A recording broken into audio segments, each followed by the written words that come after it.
Hey, gamers. We've got another any percent glitchless race for Metroid Dread for you today. I think this is going to be a pretty good one. I'm really excited to be commentating this one. So, uh, while we're getting started here, let me introduce our runners today. On the left, we have DelusionalPrince, and on the right, we have Arkandy. Both very high level runners. They have proven their skills in their first two matches. I think we're on round three now. But yeah, this one could be pretty close. These two runners are both very close in skill level, like one rank apart on the on the bracket. We're getting to those really close matches now.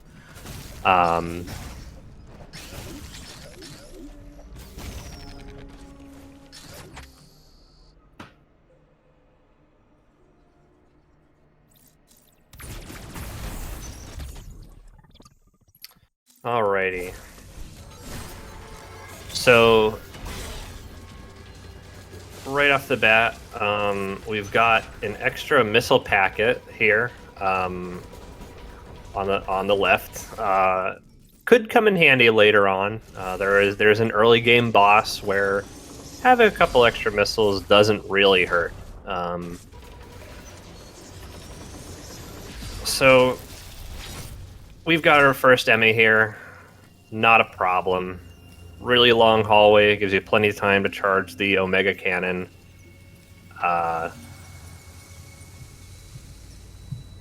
So the Omega Cannon is the only weapon capable of defeating the Emmys. Our runners are going to have to be picking this thing up over and over again. Every time they encounter an Emmy, they're going to have to go to the central unit room, pick up the Omega Cannon, have a little showdown.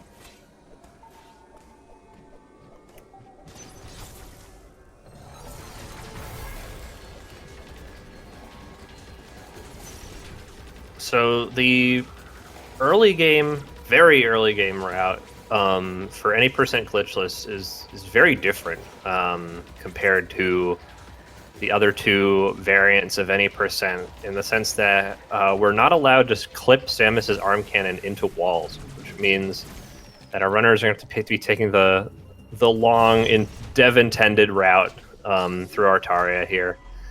Going to be picking up the first three power-ups in a slightly different order as well. So Charge Beam first, and then Spider Magnet, and then Phantom Cloak.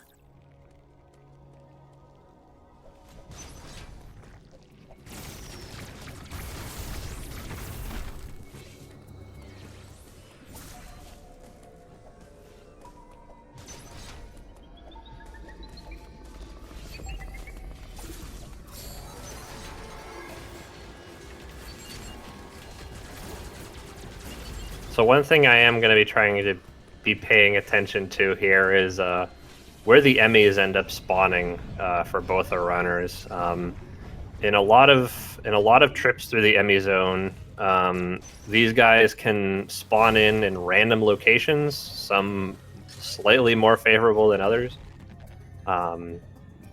which could turn the tables a little bit if.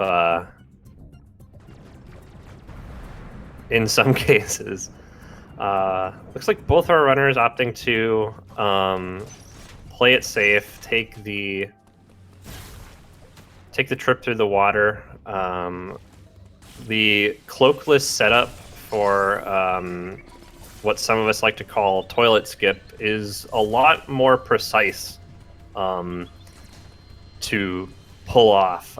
It's if not frame perfect. I'm unsure of that, but keeping things pretty even.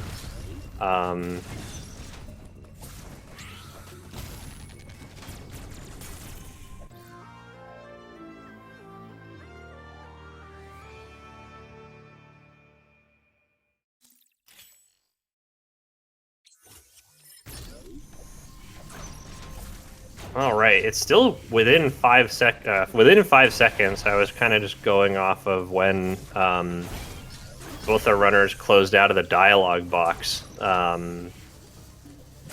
for the charge beam.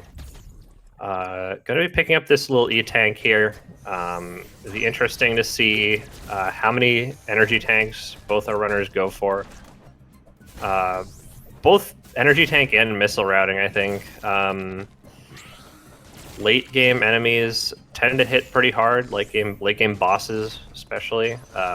So depending on how confident we're feeling today, we might see 2, usually 3, but I think we did have one race where one of the runners went for 2 energy tanks. All right. Arkandy with the slightly more questionable Emmy spawn. Had to do a bit of waiting, but not too much.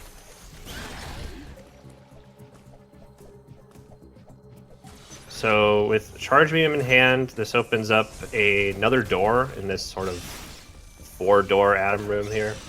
Gonna be going to open up the thermal switch on the far right side of this room.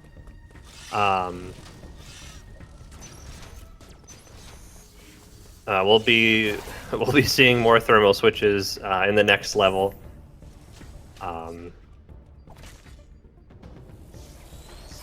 Basically, there isn't really a power. This is like one of a couple doors that you can't open with a new power up. You have to hit the thermal switch somewhere throughout the level.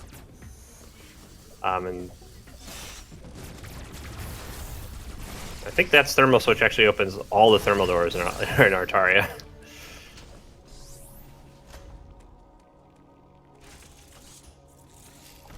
Uploading data.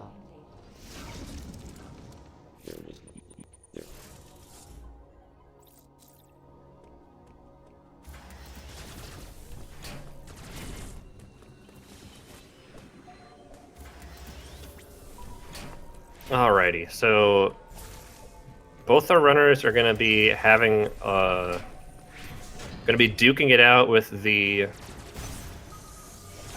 Artaria Central unit, the second one, I guess. The first one didn't really put up much of a fight, to be fair. So that they can grab the spider magnet from the white Emmy.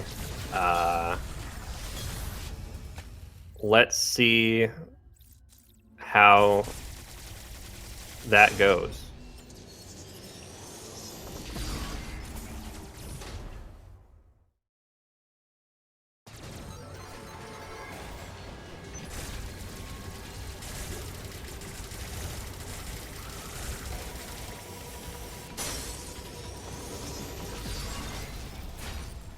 Both of them with the extremely fast setup.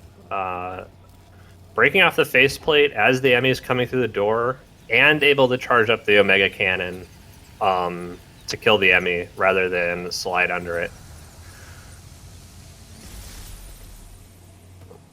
I can imagine we won't see a lot of variance in a lot of these strats and setups especially at like a really high level, but we'll see. Might have to do a bit of improvising later on in case something unexpected comes up.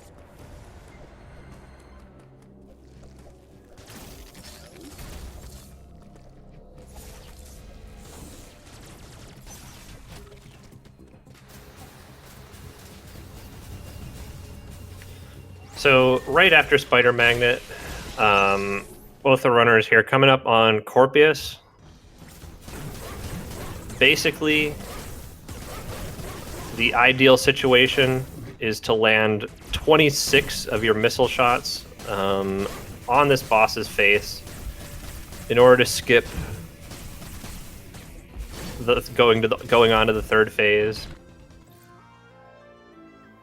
And it looks like we will not be seeing phase 3 from either of our runners, but very, very good.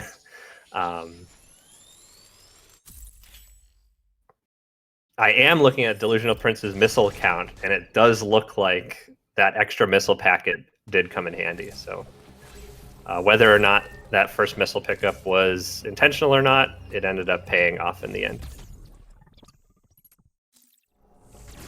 Probably faster to get an extra dialogue box than have to do that whole third phase, or not whole thing, but basically you have to do a prompt a counter, skip that, and then you do a couple more missiles.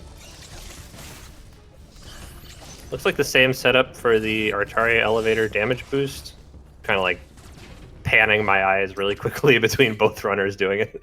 But yeah, the fact that this race is still very close through the first level, we haven't hit the really big roadblocks of this run, I'd say, yet. Like this, there's a lot of game changers, I'd say, that can happen later on.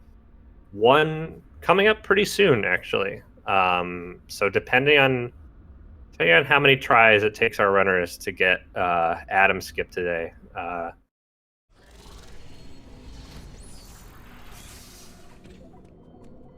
But we get there when we get there. So this is the second level. We've got Catarus, the fire level, I like to call it.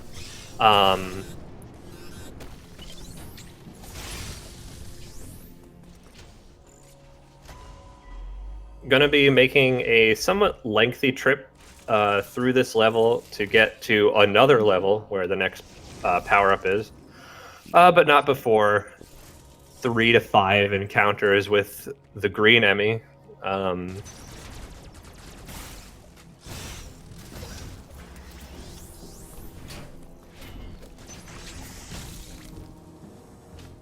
So going to be hitting this thermal switch here. The twist with the thermal switches in Catarus is these thermal switches tend to open some doors, but will close other ones, which will change how you kind of route your way through the level. Got a damage boost coming up. You can already see kind of there's kind of a slight variance. There's a handful of different ways you can do that damage boost. So it looks like DelusionalPrince killed 2 of the flying guys to set up the damage boost, whereas Arkandy only killed 1 of them. Again, there's I really like the cases where there's multiple solutions to getting through a room and having the runners showcase different possible ones.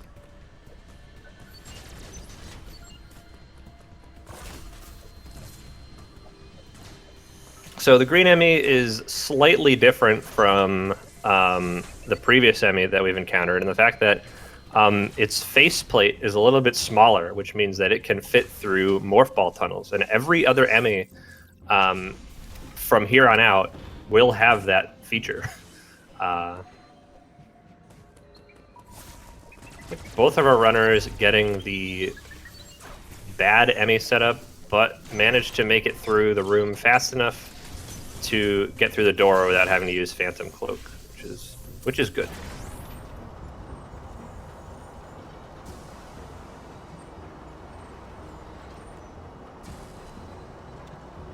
Oh, look at that! So DelusionalPrince got an extra slide off of hitting the thermal switch there, which actually might have just barely put him ahead on my end, at least. Gonna pan the camera up before hitting this thermal switch so that the door up at the top of the room opens. Will only open if you pan the camera.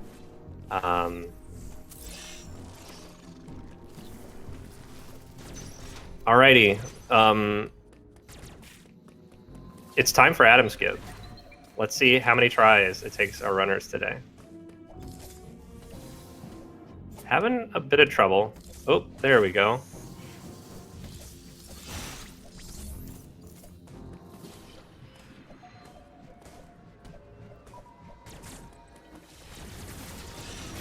So Adam skip, we're going for 4 buffered wall jumps on top of a extremely precise melee into a respin off the wall. Extremely precise trick saves a ton of time, though, because if you can pull this off, you will be skipping every Adam dialogue for the rest of the game, on top of saving a little bit of roundabout routing through Catters. A little unfortunate, as that has kind of widened the gap here a little bit, but there's still plenty of run left. Nothing a little bit of movement optimization, and there's another really big trick later on. We'll see how that one goes.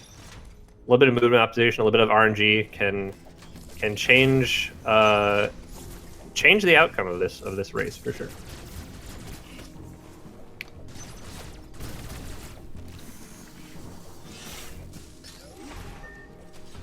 So with this last thermal switch here, Arkandy is going to be heading on over to Dyron, the 3rd level. I don't really have a special name for Dyron besides the 3rd level. It's not. There's nothing really notable about it, like the fire level or the water level. Anyway. Dyron's got the wide beam. It's also got another Emmy that we'll briefly get to see a little bit.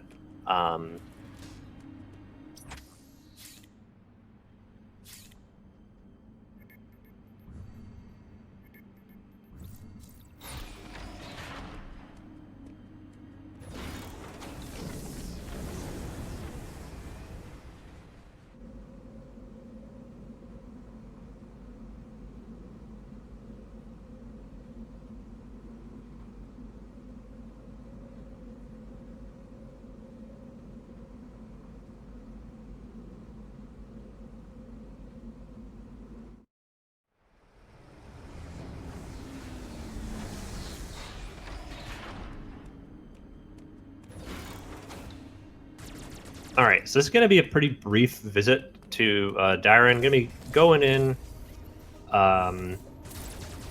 turning on the backup power, and picking up the wide beam before heading on out.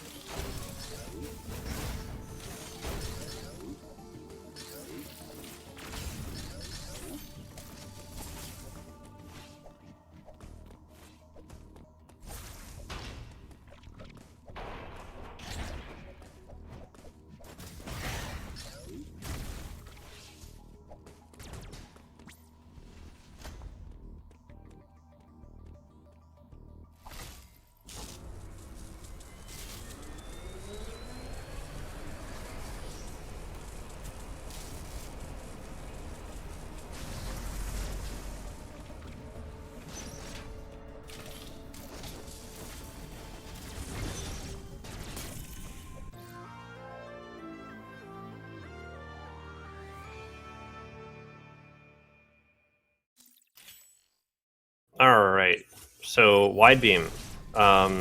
Makes your beam wider. I hear they changed the name from it when it was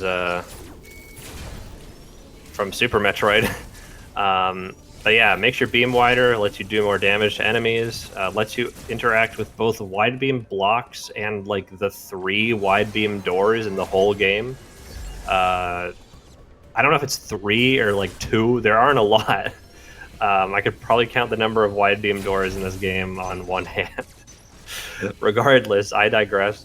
The wide beam was the sort of key that our runners need to enter the Catarus Central unit and take on the green Emmy to pick up the morph ball.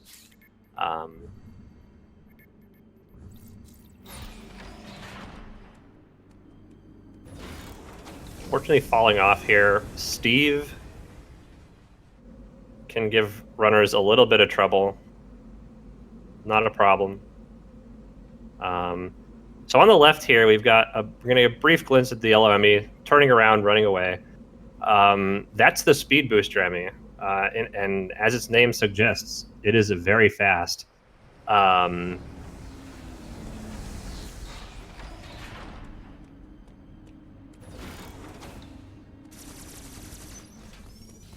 it could even outrun our runners if they are not careful. We'll be running into the yellow Emmy a couple times on a later trip to Dyron.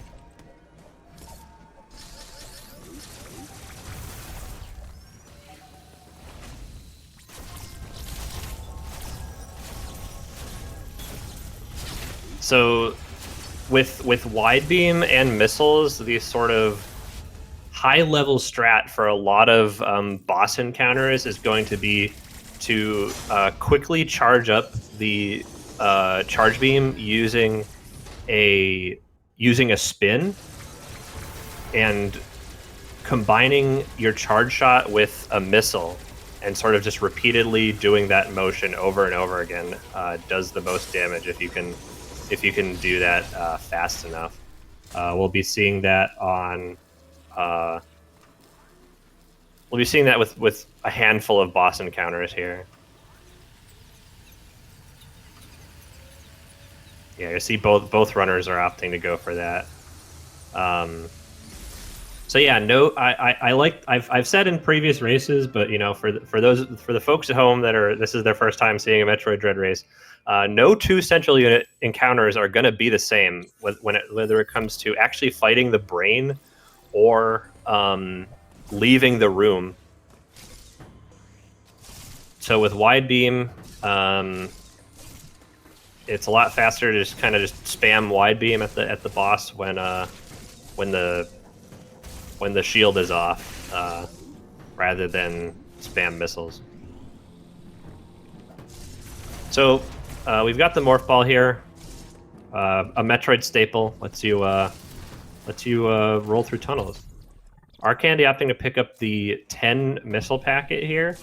There are probably 3 that I can think of off the top of my head where runners may or may not pick it up, and it's not too far out of the way in the route. It's just a matter of whether you want to pick up the extra dialogue box, whether you think you need the missiles for some of these bosses later on.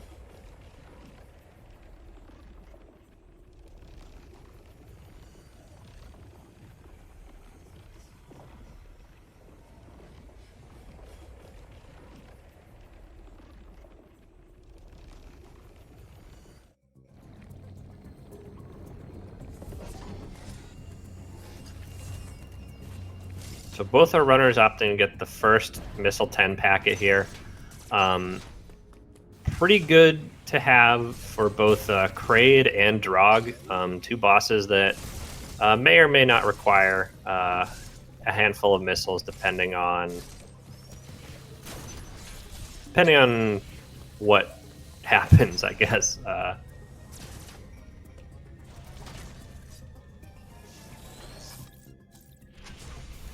So, gonna make a quick detour back to Artaria to pick up the Varia suit. Cataris is the fire level. In order to progress in Cataris, you need a little bit of fire protection. Gonna be doing the Varia climb here. Very high stakes platforming section. Everything is falling apart, really. Not a problem for the runners, though. They've done this several hundred times, if not 1,000. I don't know.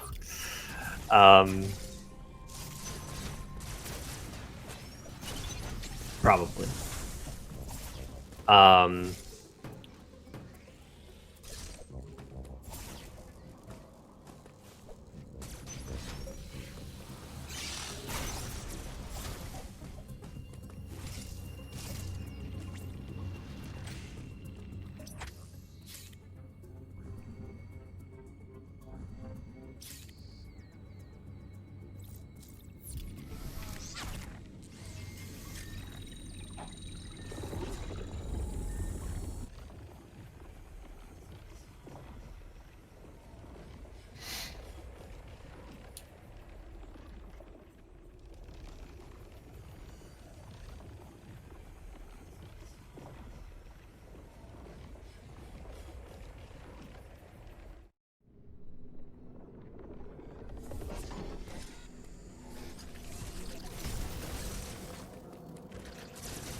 Alrighty. So Arkandy's making his way over to Kraid. The big evil green time waster. Kraid can start out the boss fight with one of two attacks, one of which is a little bit slower, harder to deal with than the other one. We're hoping for claws on both ends here. But let's see what we get. Unfortunately, getting Vomit. Vomit is a little more tricky to deal with because Kraid kind of tilts his head back to spew out a bunch of garbage. A little bit harder to aim your shots into his mouth. Nice single wall jumps. Lets Arkandy skip the phase where you just kind of spam wide beam at his stomach to lower the spider magnet.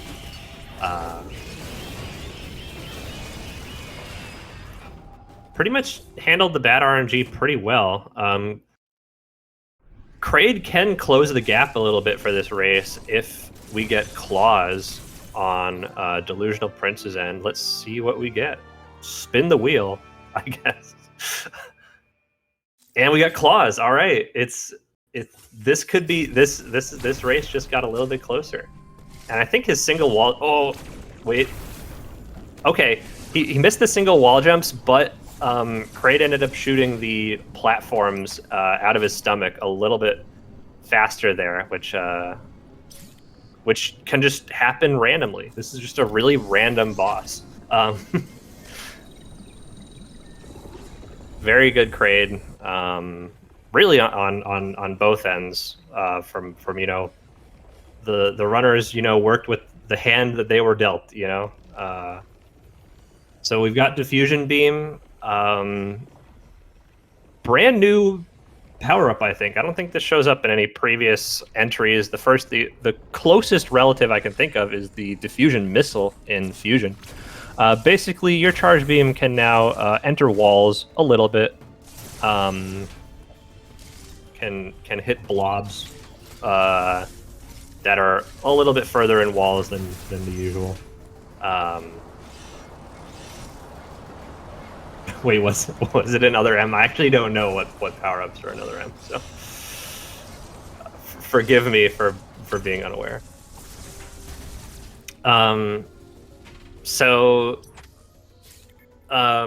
Pretty much any route of any percent glitchless does early grapple. One of a couple of what we like to call dev-intended sequence breaks. Basically, with a couple of coyote jumps, basically you have a time window where if you're sliding off of a ledge, you can time a little jump while you're in midair, kind of like those old Wile E. Coyote cartoons that they're named after. With two well-timed coyote jumps, you can access this sort of backdoor elevator to Artaria and pick up the grapple beam a little bit earlier than usual. Early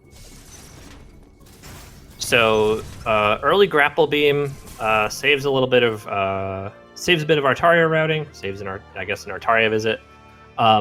It also lets you open a couple of grapple beam blocks a little earlier than normal, which kind of serve as a little shortcuts in both Dyrant and Berenia. Really, overall, a good power up to have early. Lets you open grapple blocks a little earlier than normal. Lets you grab onto spider magnet ceilings for some small movement optimizations. Very good to have. Both our runners doing a little high five here on the way to and from grapple.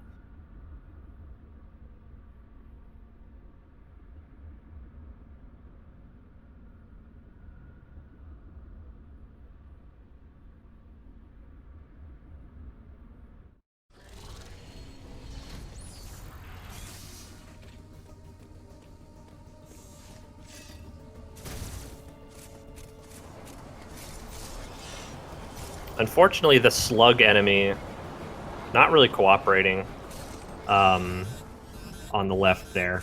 a little unfortunate. Still managing to get out of Artaria without any trouble. So as you can see on the right, Arkandy was able to walk through the Atom Room without having to strike up any form of conversation.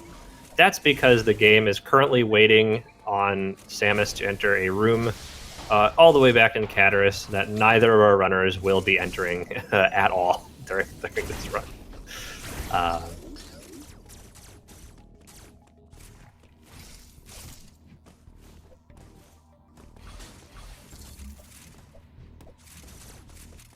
So our next power-up is Morph Ball Bombs.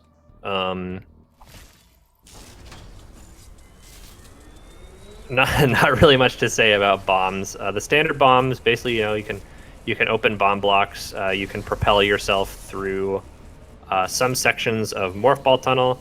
We're going to be a little more interested when we get some bomb upgrades later on. Honestly, towards the end of the run.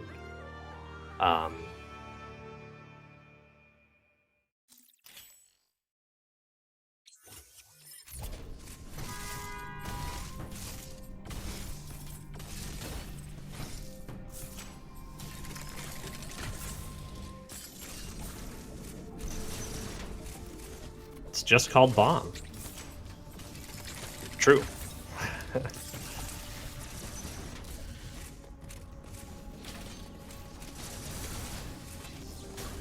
So here's one of a couple grapple beam shortcuts. Rather than taking the Morph Ball Tunnel all the way around, it lets you pick up an extra missile packet as well.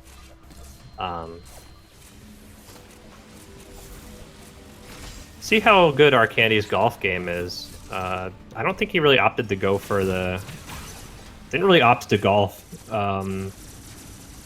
Some of us like to play a little game where if you can morph into the tunnel without touching the ground, you're considered a pro golfer.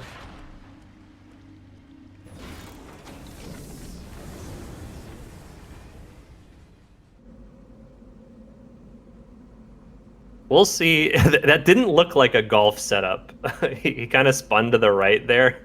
But we got to pass through this room twice. So we'll see if he opts to go for it again. Okay.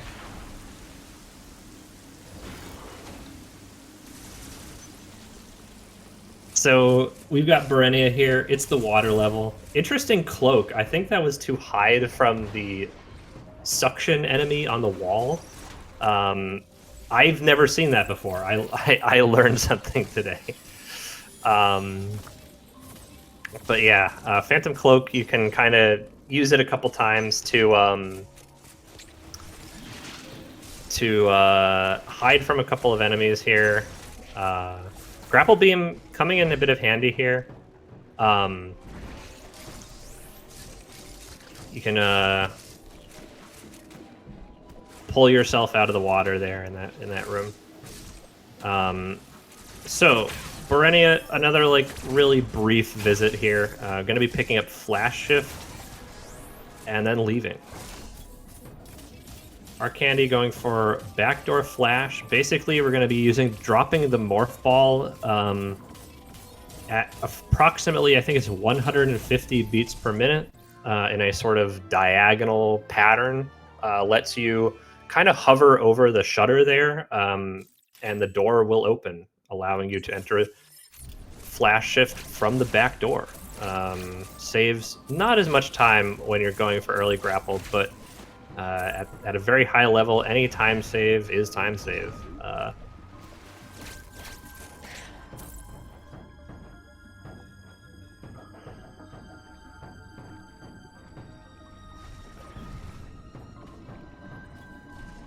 That was a very clean backdoor flash from DelusionalPrince. Very well done.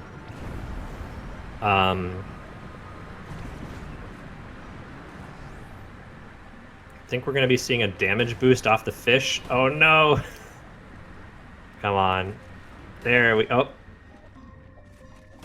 This fish is not letting him have it. gonna have to take the long way around, unfortunately.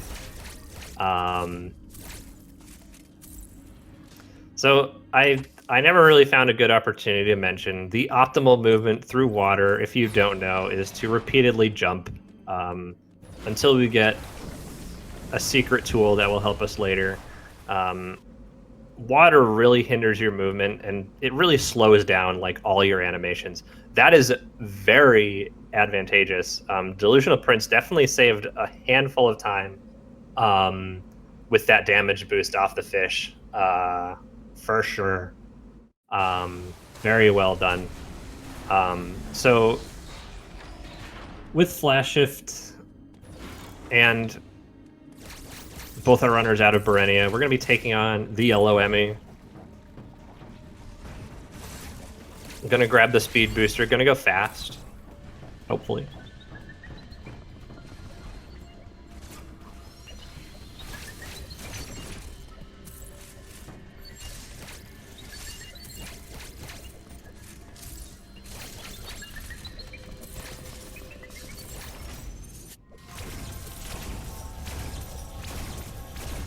Alrighty, so with this central unit, we're going to do things a little bit differently this time, if memory serves.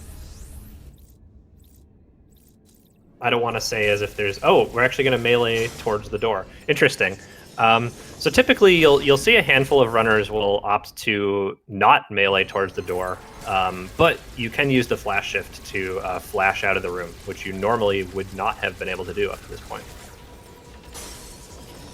So the yellow Emmy always comes up through that morph ball tunnel up top there, which our runners can plan for. The Emmy almost always, once you leave the central unit, will always take the same path towards Samus. Will always come from the same place. So it's a very, very consistent setup. No RNG needed. So Speed Booster is, honestly, in my opinion, a lot of fun in this game. There's a lot of really cool things you can do with the Speed Booster. A lot of cool things will be shown off in Glitchless that you normally would not see in any other category like NMG or Unrestricted. Basically, you click the left analog stick, you start charging up the Speed Booster, and after a couple of seconds, Samus will start to run a little faster than usual. You can store your speed boost in the form of a Shine Spark. You can use that to interact with some objects before continuing your speed boost or redirecting it in a different direction. You can buffer your Shine Spark by interrupting it with another animation, like storing the Shine Spark itself, or a melee, or shooting your beam. You can hold on. Probably the biggest thing that you can do in speedruns is the speed keep, which is a really abstract term for holding on to your speed booster through several rooms. These rooms may have walls or morph ball tunnels that you have to sort of time your inputs properly in order to hold on to that speed booster. And Glitchless has a lot of those speed keeps that we'll be keeping an eye on here.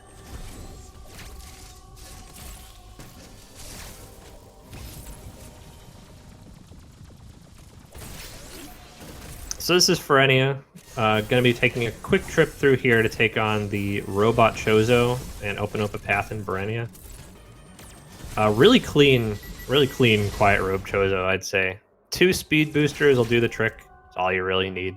And the room's long enough that you can store your speed boost in there. Delusional Prince, unfortunately, releasing the Shine Spark a little too early. Gonna have to pull the grapple beam to get across that the little water room there. See how Quiet Robe Chozo goes.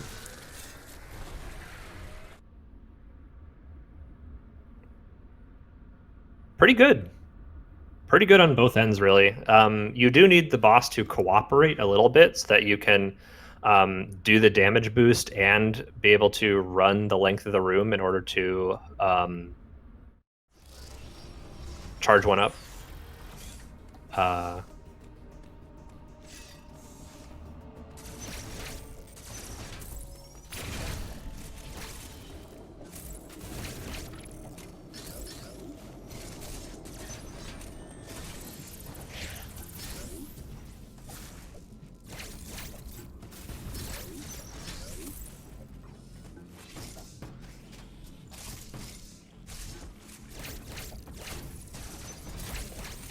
Alrighty.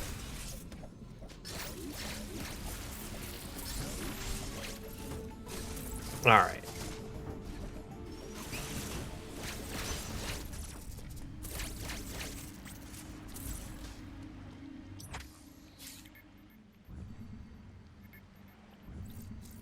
So the whole point of look at this.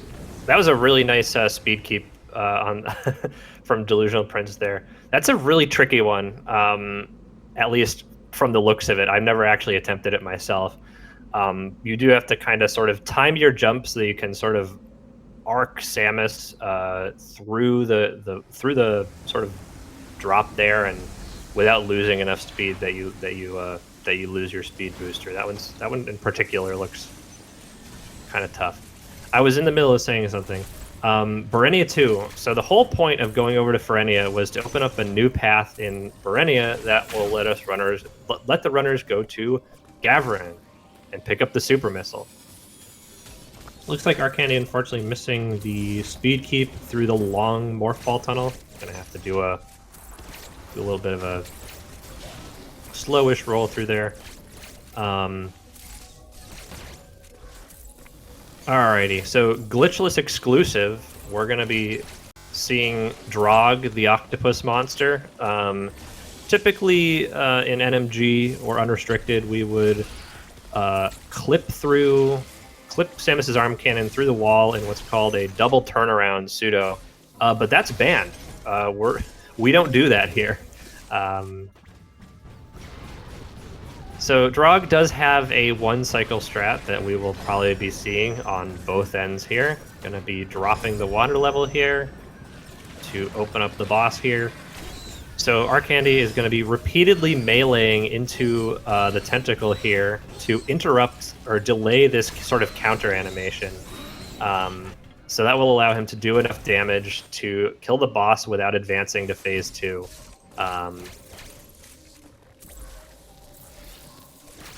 Very good Berenia Tower. Managed to deftly avoid the 2 Steves that are patrolling the area.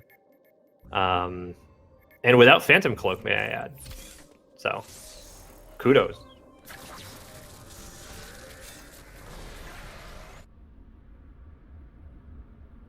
All right, really good Drog 1 cycles from both our runners, and it looks like they've got plenty of missiles for Gold Chozo. Let me see, you got 43, I think, on one end, and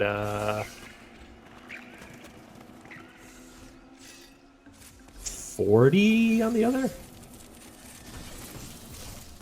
Really hard to tell on my screen. But yeah, Drog can kind of eat up a lot of your missiles. Really cool speed boost into the Gold Chozo there. Gonna just be spamming missiles into this guy.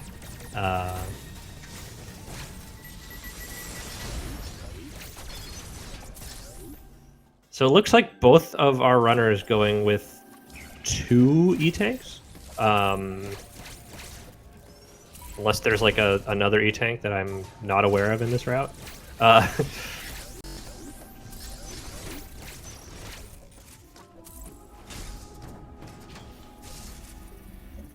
Alrighty. So, super missiles in this game, for those who don't know at home, are basically a direct upgrade to your missiles. This is not like a separate resource like in previous Metroid entries, nor is it a charge beam combo like the Prime games. Instead, they just outright replace your missiles. You do a little bit more damage, and you can open green missile covers at the cost of having to fire your missiles slightly more slowly than before, which is honestly not bad of a trade-off. But super missiles are going to allow open up a path to Elun here. Got a handful of the map open right now. Only got like two more levels that haven't been entered yet.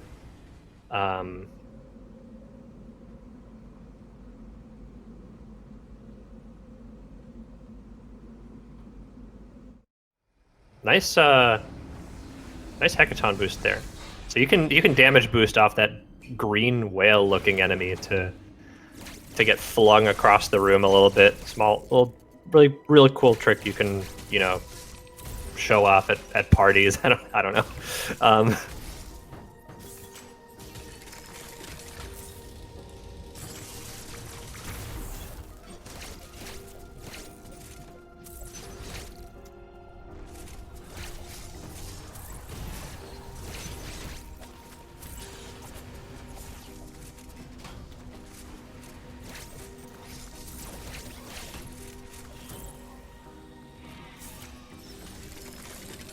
So Elun is a pretty big turning point in the plot of this story, but let me talk real briefly about Plasma Beam. So haven't gotten a beam upgrade in a little bit. Plasma Beam lets you open these green plasma covers. It also lets you do damage to enemies that were previously impervious to your beam weapon. So mostly like robot enemies. So let me see. Elun reintroduces the X parasites from Fusion. Somehow the X returned. Basically, from here on out, 90% of enemies that our runners are going to encounter are actually X parasites in disguise. They can basically have a bunch of drops for health and ammo when you kill them, just like Fusion. The devs really liked Fusion, what can I say?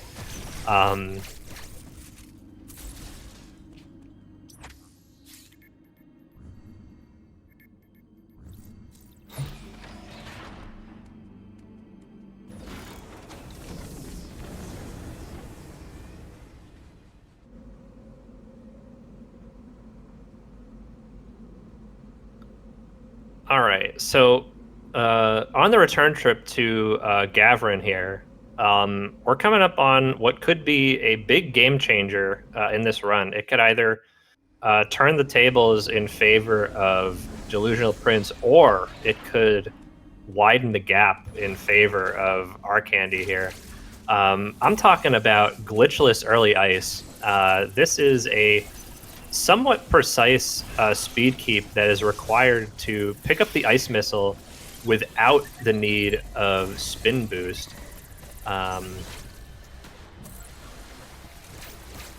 So we're gonna charge up a speed booster in this side room here. We're gonna attempt to hold the speed keep through here.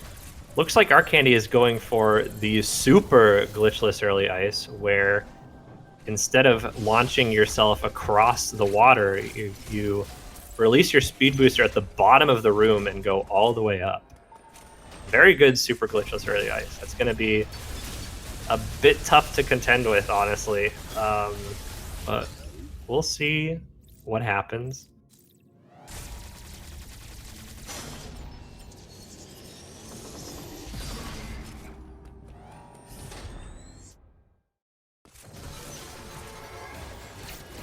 Alrighty.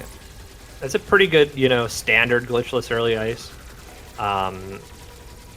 The fact that both runners got it first try, pretty impressive.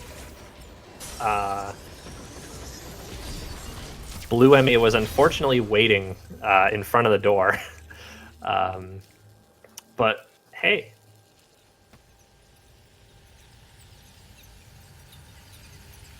We've still got a handful of race left.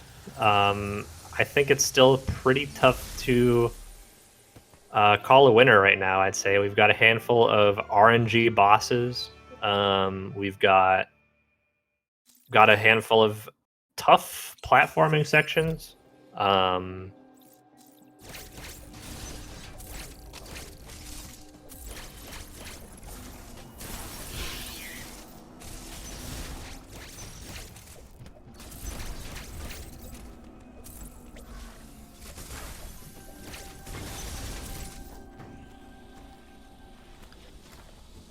So ice missiles, again, direct missile upgrade outright replaces whatever missile you have. You can freeze things. You can do a little bit more damage. I think like marginally it doesn't add as much damage as supers does.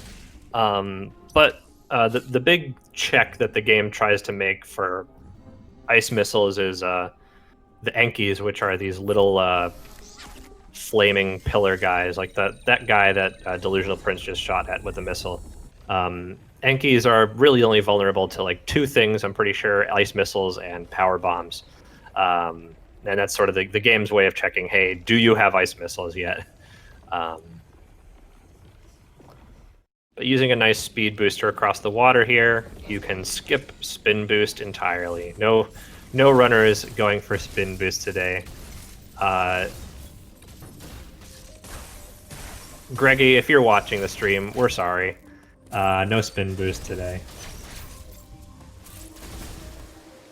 So we're going to do a little backdoor speed booster puzzle through Berenia here to pick up the gravity suit. And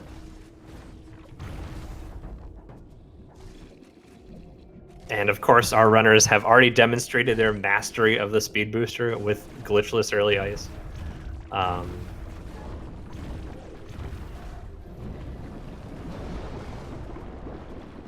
Arkandy using turnaround animations there to shoot the charge beam a little bit faster than normal on those blobs. Really small optimizations, and you know, you're hitting the blob several times. So it looks like both of our runners have passed up the opportunity to pick up this 10 missile packet. There's one more that I can think of in the route that we'll see.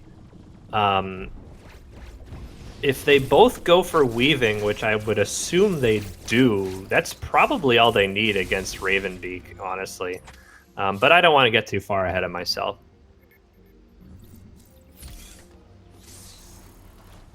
All right, gravity suit. We are no longer hindered underwater. Our runners can also walk through cold rooms without taking damage. They can also walk through the spicy sauce or the tomato soup without taking damage either. Great upgrade, honestly.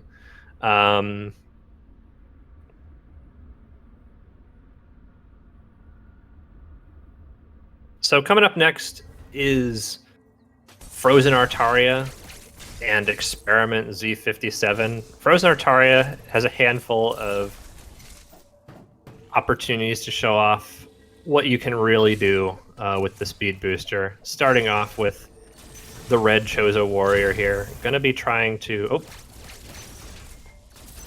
gonna be entering the boss's arena with the speed booster charged up, and Arkandy gonna release a Shine Spark right into the boss's shield to advance immediately to phase 2.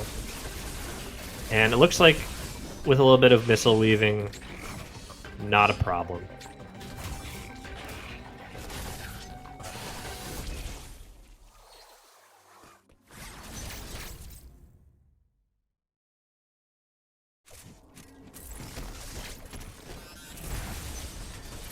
Going to be starting a speed keep that goes through a couple rooms here. Very well done.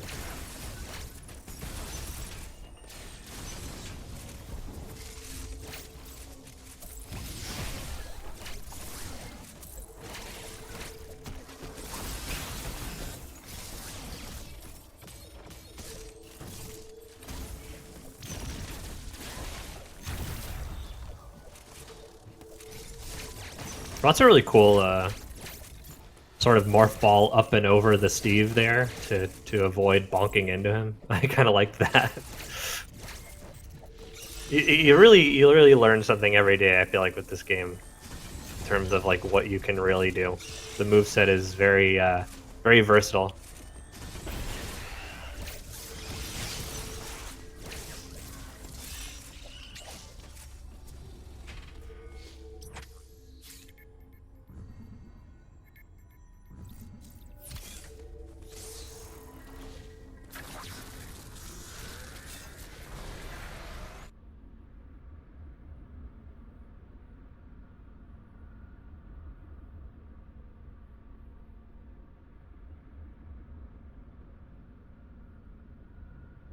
All right.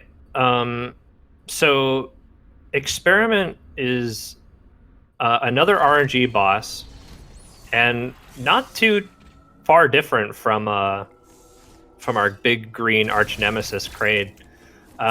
Experiment can open up with one of two random attacks. This is going to sound really familiar, either the vomit attack or the claws attack.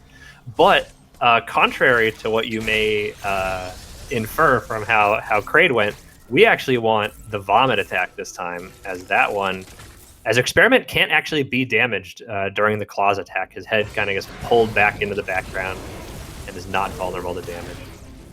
So we've got Vomit on the right.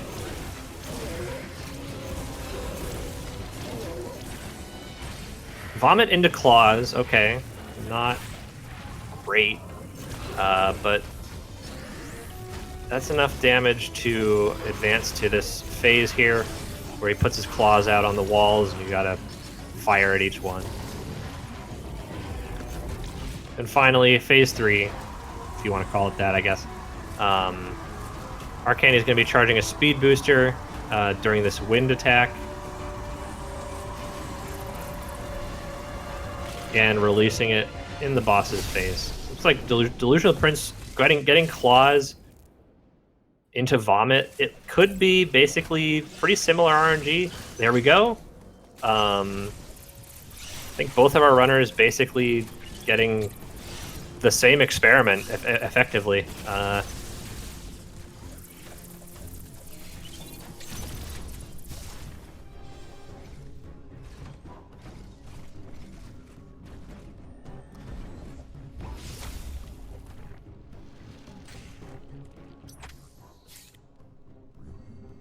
All right. So now that experiment has been taken care of, the thermostat is back on, which means our runners can return to Artaria and pick up the screw attack. Another Metroid staple. Basically, Samus turns into a big ball of death anytime she does a spin jump.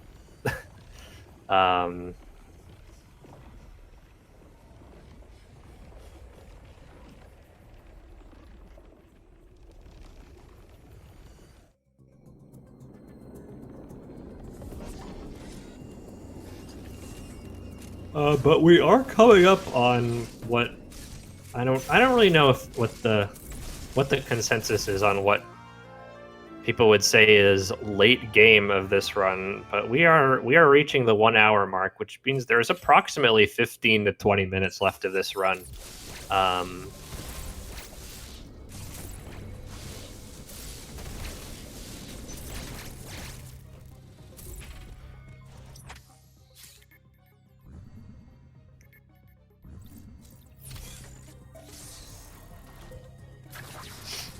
So, the next stop on our tour of ZDR is going back to Gavrin to pick up everyone's favorite cross bombs. We love cross bombs here.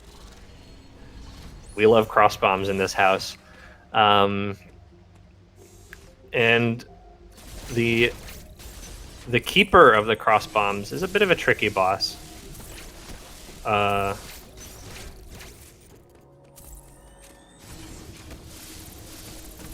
Arkandy attempting to jump over the 10 missile packet, I think, or perhaps breaking the screw attack blocks early. I couldn't really infer whether that was a slip up or not, but still very, very nicely done.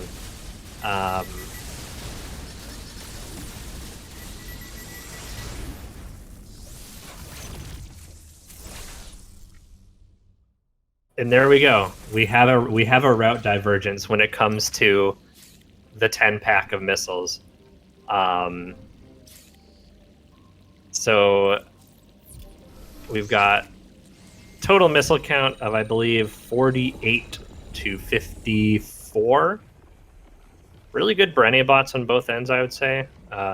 This is getting out of hand. There were two of them. they can show up. They can position themselves in a handful of different places around the arena, so they can be a little tricky to deal with.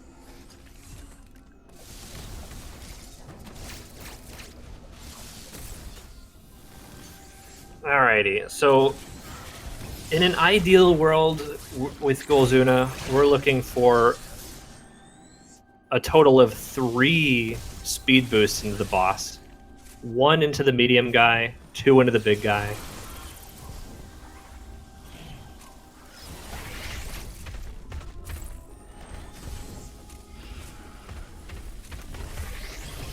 Just like that. Arkandy opting to do the count to 5 blinks on the X Parasite from the looks of it. Looks like we're going to have to see crazy 8s on the right a little bit there. So that's another way you can sort of time the speed boost into the medium crab enemy for Golzuna there. Very, very good, honestly. It looks like it's going to be a pretty even for both of our runners here. So yeah, cross bombs. Basically, the trick to getting cross bombs to work is to ask nicely. If you try to drop a cross bomb and you end up dropping a regular bomb instead, that's because you didn't ask nicely enough. That's all I can say.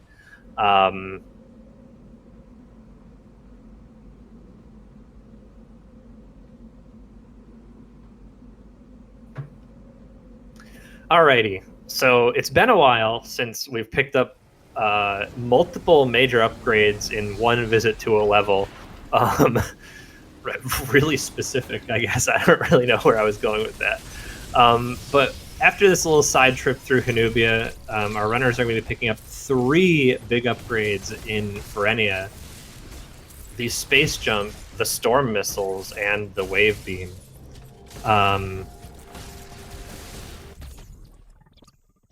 Gonna be opting to take the long way through Hanubia. As I mentioned before, double turnarounds are banned in Glitchless. You cannot grab, as much as it is possible to grab the grapple block from the other side, as much as it is faster, the devs did not want you to clip your arm cannon into the wall. Grapple blocks are supposed to be one way.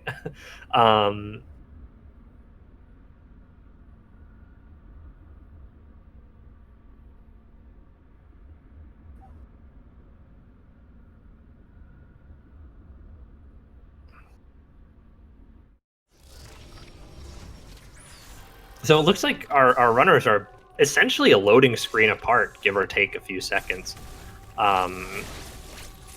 Very exciting.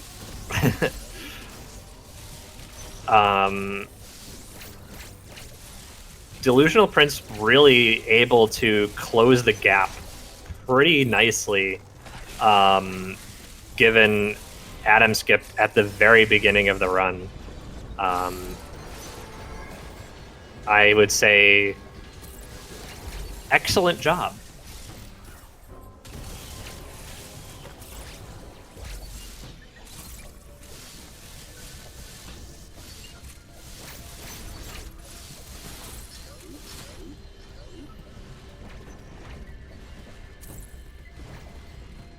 Also getting a slightly more favorable purple Emmy spawn from the looks of it.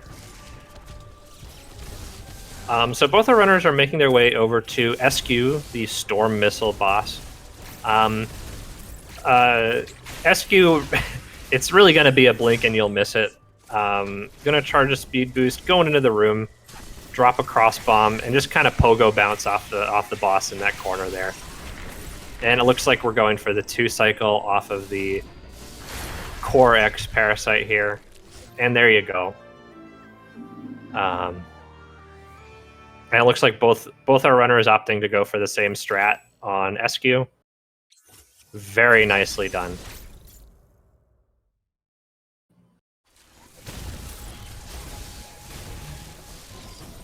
So, Storm Missiles. They're just like the Seeker Missiles in Prime 2. You hold the missile button. You sweep your... you aim your missile everywhere around the room, and you'll have storm missile reticles appear on walls, on enemies. Arkandy missing. Did he miss a reticle on the storm missile door there? That was a little weird. It looked like he hit all of them on my end, but the door didn't open.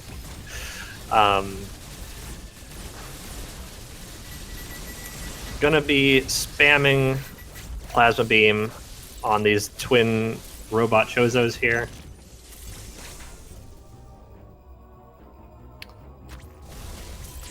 So storm missiles.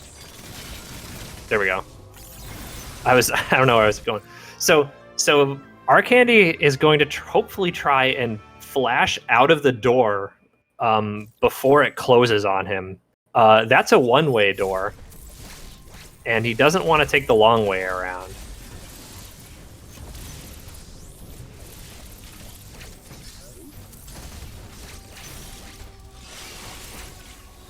Both runners able to make it out of the one-way door. Very good. It's still pretty even. Pretty even race. Those storm missile blocks might have closed the gap a little bit. So we're gonna be taking on the last central unit.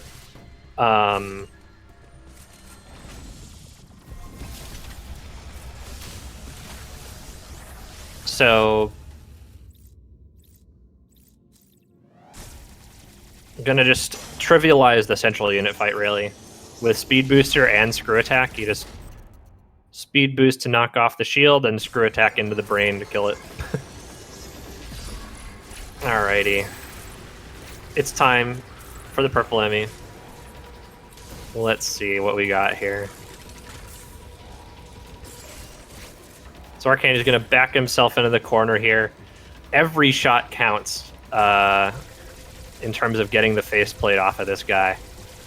He's going to let him get right up into his face.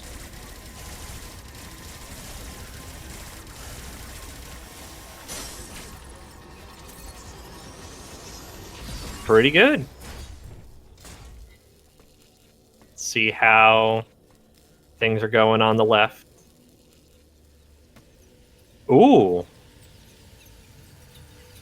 That looked slightly faster. I don't know. Because it's like you're waiting for the faceplate to come off, right? So like you gotta have the Emmy turn around. It's still very close. This is... We are like one item dialogue box apart. Given all the stuff that happened, this is... It could come down to... we may have to ask Dad to decide the winner. We've got a total of 3-4 more bosses, I'd say.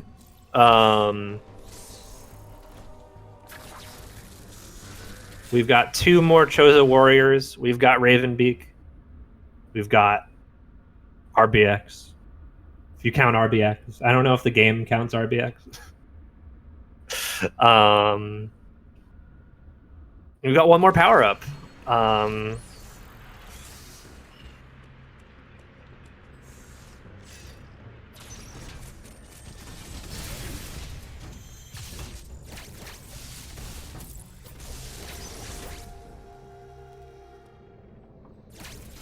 All right, we've got 1 more Emmy. It's the orange Emmy. It plays by a slightly different set of rules from the purple one.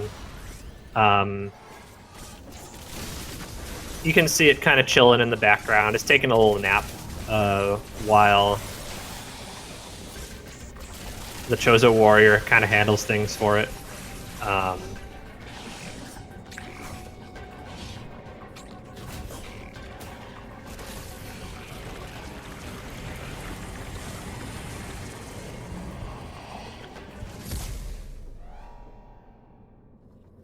Alrighty. The final Emmy, it's got the power bomb. I keep saying Metroid staple over and over again. But it's a good final power up. You drop a bomb. You drop a bomb. It's got a massive blast radius. It can break through like 90% of the blocks in the game.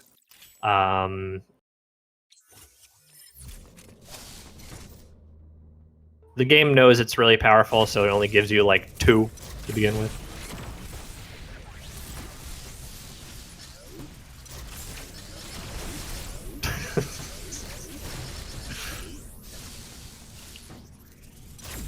The big thing being that you are dropping 3 power bombs, actually 4 power bombs in Hanubia here, and the game only gives you 2. So you have to get 2 more somewhere else.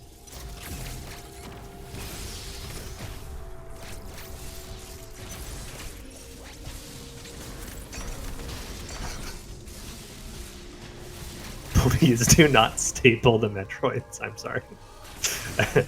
Alrighty, we got the gold Chozo Warrior, the most elite of the Chozo Warriors. Gonna be firing a couple of rounds of storm missiles into this guy, into a merciless storm of missile weaving.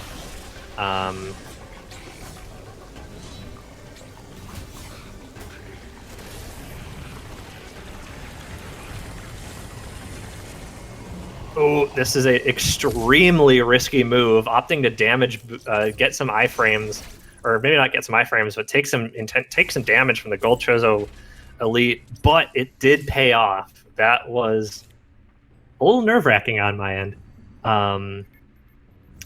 But it really is going to be coming down to Ravenbeak. We want him to cooperate, and there are a couple things he could really do for that. So Ravenbeak, final boss. It's a 3-phase fight. Both our runners, I assume, will be going for gold skip. Basically, Ravenbeak's got a big force field on phase 1. Cannot be damaged unless you learn how to parry. In which case you'll drop his force field and you can knock some sense into him.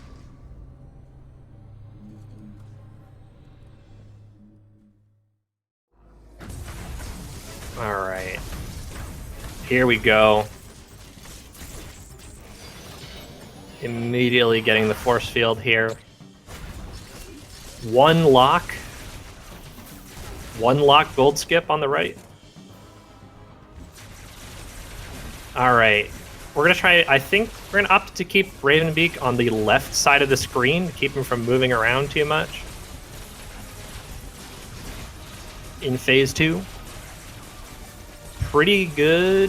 A lot of, mostly the Gatling attack from the looks of it. Really good. Clean phase 2. We're going to see if we get a counter on the right. No, we got the sun. There's the counter, but it might be a little too late.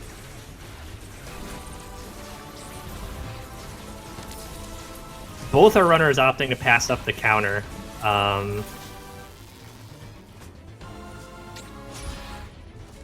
DelusionalPrince opting to try to mash his way to completely ignoring the sun.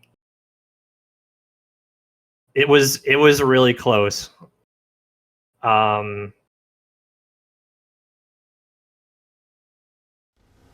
Well, we still got escape. I won't say it's over till it's over. We've got this really just nightmare of science. Has science gone too far? We've combined Ravenbeak, Kraid, and an X-Parasite into this monstrosity. Samus has awakened her Metroid powers. The planet is falling apart. It's a mess. We need to get out of here.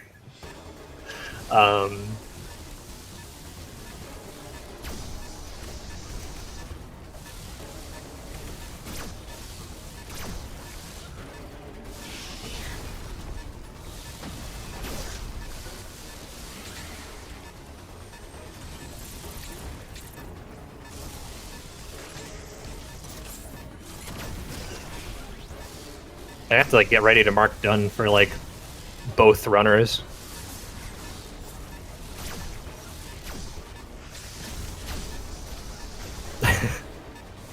Like this is definitely like the closest race I've commentated.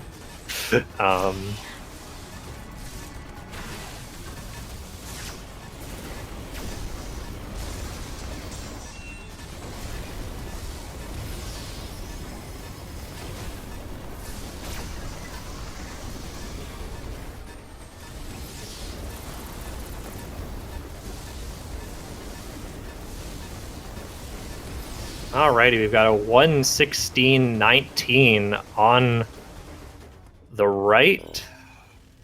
Coming up on time.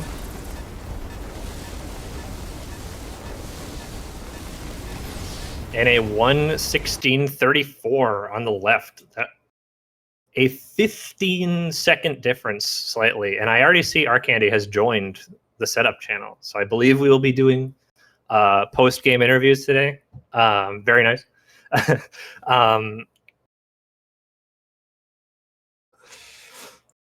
So I'll wait for see if our runners are. Well, we got one runner here.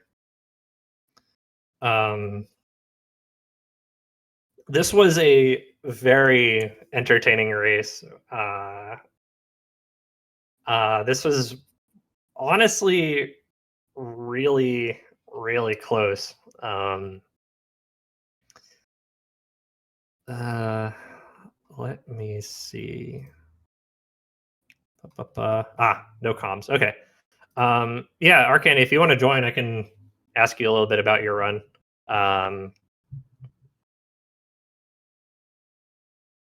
DelusionalPrince has respectfully declined to take an in-game interview. Understandable. It was a pretty rough run. But I'd say he did pretty well. You know, really coming back from nearly a 1 minute gap from Adam Skip was.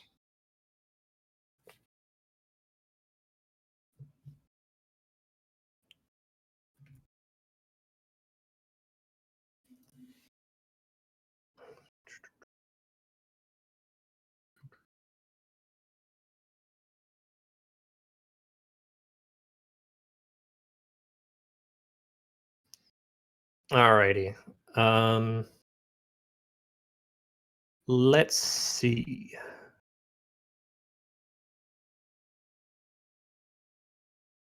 Trying to how do I read this bracket? It's so confusing. Alrighty.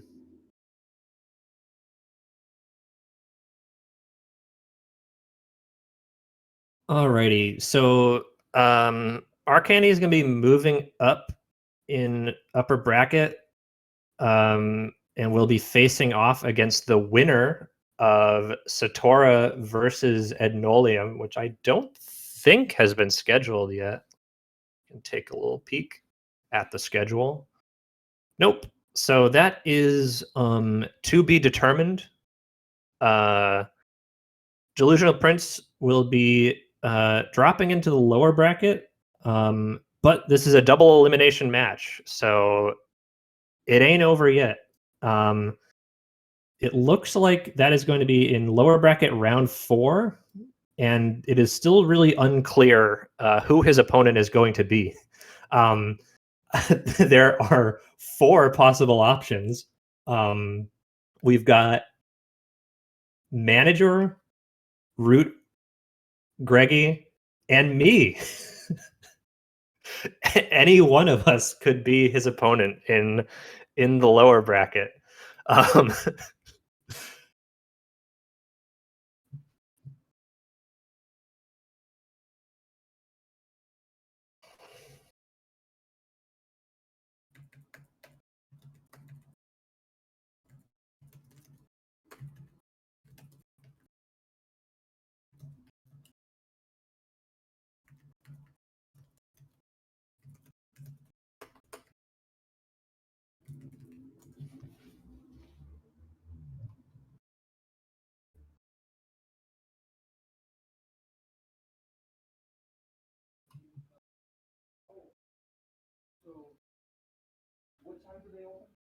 Hey. Hello? Hello. GG's on your win. It was a very close race. So how do you feel Wait, about your hello? run? Hello? Live, can you hear me? Hi. Can you hear me? I can't hear you. Let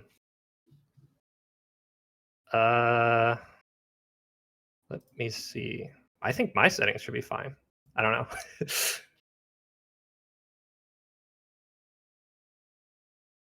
Hold on a minute. Okay, I can hear you now. Discord Okay. decided to pick some other device. I don't know. Yeah, Very that's good. a Discord special. But yeah, Yeah. GG's on your win. It was a very Yeah, close GG. race. How'd you feel overall?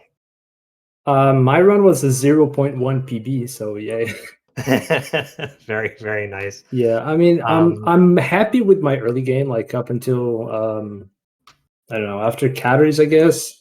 Artari and Cataries 1 were pretty good. And the run just went downhill from there. Every split, I'm losing 5 seconds or more, and it's just pretty sad. The rest of the run was not very good. Yeah, it was definitely like DelusionalPrince was like really slowly closing the gap over like the hour or so after Adam skip, really. And yeah, you could kind of see it. But it looks like you guys mostly got the same sort of patterns on bosses. Trying to think off the top of my head, like you both got Vomit and Single Claws on Experiment. Your Ravenbeak patterns were pretty similar, I think.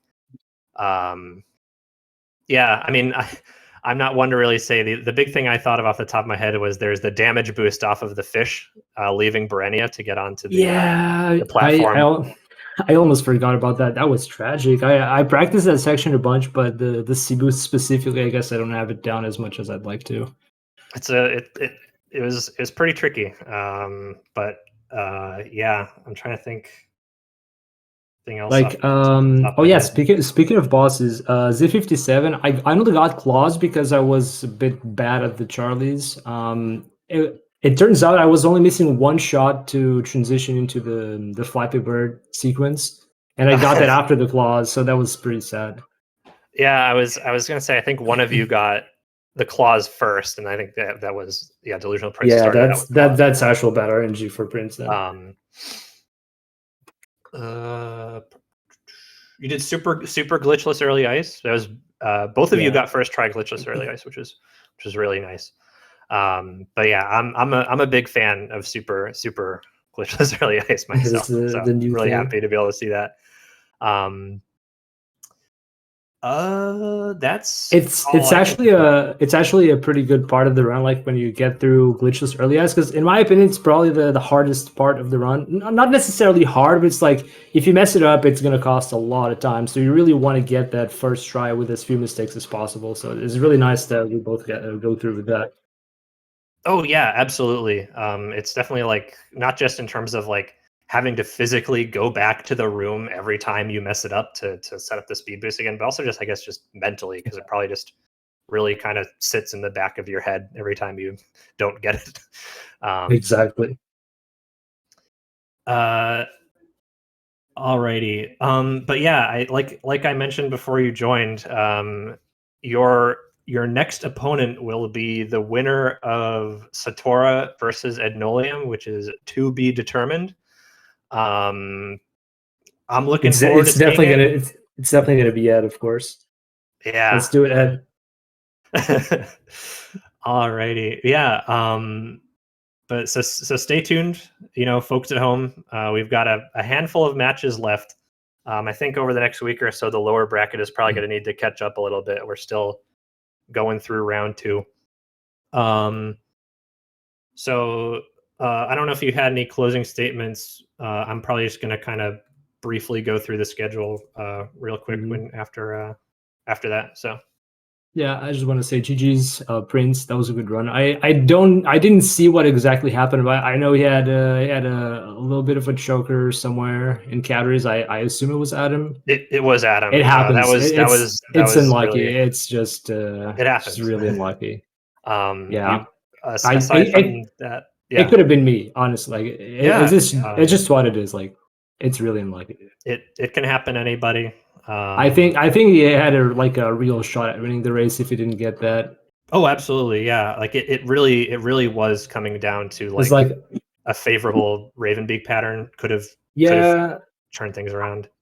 like I think I was a bit ahead of him in the early game, Adam Skip or not, but then like I just kept losing time over the course of the run, and I think he would have caught up if not for that. Absolutely caught up. Mm. Very unfortunate. Anyway, he's gonna have another shot at losers anyway, probably. So Yeah, absolutely. So just keep grinding, dude. This is double elimination. He's got a pretty good odds being currently, I think, being the highest seed in the lower bracket right now. Yeah. But yeah, so we've got a couple more matches coming up. We've got 2 more tomorrow. Tomorrow at 7 p.m. Eastern, it's going to be Manny versus me. I am shaking in my boots. I'm honestly, Manny is very good at this game, and I'll do my best, you know. And we've also got at 8 p.m. a little bit of an overlap. We've got Root versus Greggy. I think that's going to be a pretty exciting race too. Oh, it's overlapping? What's that? Wait, you said the runs are kind of overlapping? Yeah, so one's at 7 and one's at 8. So like okay. It's like within an hour of each other. So right. I feel like that didn't happen in the previous tournaments. That's gonna be interesting, like 2 races side by side. That's pretty cool. Yeah. And we've got, I believe it's pending, but it's probably confirmed, Monday at 8:30 p.m. Eastern. We've got Metroid versus Vale. I was gonna say my own match is gonna be digital versus physical, but we got 2 of those coming up. But we are playing fair. We are compensating in favor the time difference between digital and physical in this tournament, which I'm very grateful for. But yeah, that's all I have. So if we're done here, thank you all at home for watching.